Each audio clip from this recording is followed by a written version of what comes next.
Salutations! I am called Algernon Q. Whipplebottom.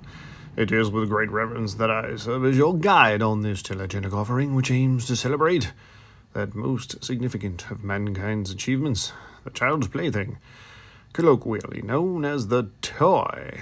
Over my many years, I have enjoyed a thirst for these whimsical artifacts of joy. Indeed, I have acquired a great number of their exemplar. I wish merely to share my great affection. Join me, won't you, on our journey as I have the continuing pleasure of introducing our next exhibit, which was our last exhibit. I give you an additional wave or two or three or four of this Kenner Star Wars 3 3/4 action figure line, that which is so near and dear to my heart. A reminder, loss of studio access during production has necessitated a temporary switch in our format. Further, it was not my intent to return to Star Wars so quickly after presenting 5 Star Wars-themed episodes during the holiday season of 2021. Jorowick and I do appreciate your patience as we proceed without proper studio lights and tripod-mounted cameras. It is not the professional type we would prefer, but I do find it fun and effective. Now, as you may recall, in our first opportunity to present the 3 3/4 inch line, I had attempted to buy the Power Droid, or the Gonk Droid, which was one of only 2 from the first 2 waves of Star Wars from Kenner that I was missing, the other being the Tusken Raider, which I have not acquired, but I am very excited to say that I was able to acquire the Gonk Droid, the Power Droid. There it is right there. I was able to get its picture. Now, I'm going to show you a couple of things here before I place it in its place of reverence.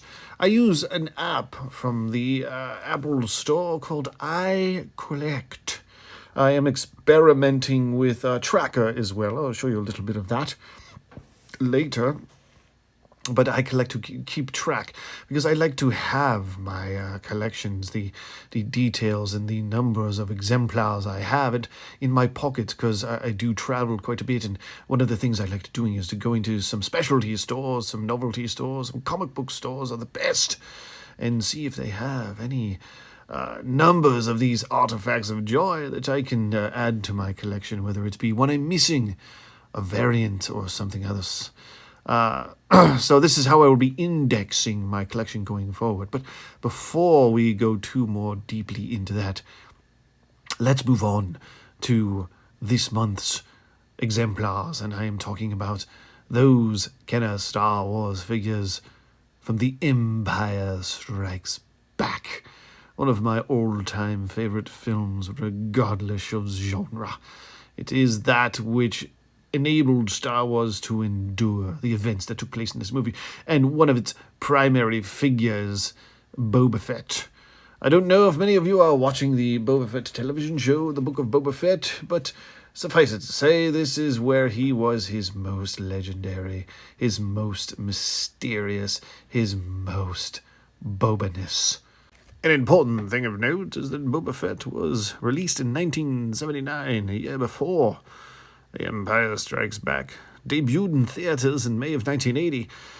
Second wave consisted of Bosk, the Bespin security guard, the first version, FX7, Han Solo in the Hoth outfit, IG-88, an Imperial Stormtrooper in Hoth battle gear, Lando Calrissian, Luke Skywalker in his Bespin fatigues, Leia Organa, Bespin gown, the Rebel soldier in the Hoth battle gear, Yoda, the Jedi Master, Dengar, Han Solo in his Bespin outfit, Lobat, Ugnaughts, the At driver, Leia Organa in the Hoth outfit, the Imperial Commander, the Rebel Commander, 2-1B, an At Commander, and Luke Skywalker in his Hoth battle gear, of R2-D2 with his sensor scope. A third wave saw, or fourth wave, depending on how you feel about it, saw the Bespin security guard, the second version, the Cloud Car pilot, which I am missing at this moment, and Forlom. There was indeed another wave for figures for The Empire Strikes Back, the final of the Empire Strikes Back wave of releases. C-3PO with removable limbs and carry pack, the Imperial TIE Fighter pilot, and Zuckuss. So of the ones I listed from the Empire Strikes Back, I am only missing, at the moment, the only of the Empire Strikes Back figures that I lack is the Cloud Car pilot, such an odd one to lack. And this does bring me to the matter at hand. That is, I did announce that I would be pursuing the rest of the collection of the Kenner Star Wars 3 3/4 inch line, the line of toys that is most near and dear my heart, the line of toys that has led me eventually to this YouTube channel. And so I have created some essential guidelines as I begin to pursue the remainder of this Star Wars 3 3/4 inch line. And number one, replacement figures. And here's the thing. Most of these are from my childhood. We were not a family of particularly well-off means, but we could afford an action figure here and there for young little toys for Algernon to play with. And I do so adore these figures from childhood. I was told that I needed to take care of them, that they weren't something I could just throw away. I must cherish these things, and I did. Oh, Mumsy and Dadsy were very, very generous with the toys. And I told you before, I have a little Mr. Toys for Algernon who likes to bounce about, and I do so enjoy the look on his face when he gets to hold these in his hand. He loves playing with these toys, and they are meant to be toys. Surely there are better exemplars, better examples of the figures with better paint jobs. Maybe the limbs are tighter, not as loose, but I'm sorry, I won't be replacing these, not at the moment anyway. I will remain, my childhood toys will feature in my collection. That brings us to the next graded figures, and this is something that I find very curious. A graded figure inside of acrylic means it's worth more. And I get it. A graded figure is an exemplar. It's an example of the highest, perhaps, among the higher exemplars of its line, of its ilk. You would expect it to be a very beautiful figure, maybe no paint rub, with its original accessory. But this, to me, removes the figures from our hands. And even when little Mr. Algernon, the little young one I have, he will eventually grow out of wanting to play with these figures, but I do think that I still like the feel of being able to touch it and hold it in a rearranged display. So I don't think I will be getting my childhood figures graded. Some of them aren't worth getting graded for certain. Now that brings up the next item on our list, variant figures. Well, I must admit I'm very curious. I do want to see a blue Snaggletooth. I do want to see a brown-headed Luke Skywalker and a small-headed Han Solo. These are items that I find very curious because, in the grand scheme of things, I'm only recently aware of some of these, and it seems like so many of these pop up from time to time, and I enjoy learning about them. So I would love to have it. It certainly cost me $200, but if I find a blue snaggletooth for a good deal, how could I not want to strike that deal and feature such an interesting piece in my collection? And that brings up the next item, carded figures. Those figures that were never played with, that remain in the box somehow. I'm not sure how I feel about this. And very particular set of grading principles, like an unpunched card, that which did not feature on a peg in a store, has an unpunched. Very particular system of grading. However, that is a bit of history, isn't it? And the graphics, I do so love the graphics, and I have a few examples of the card backs that I have in my possession.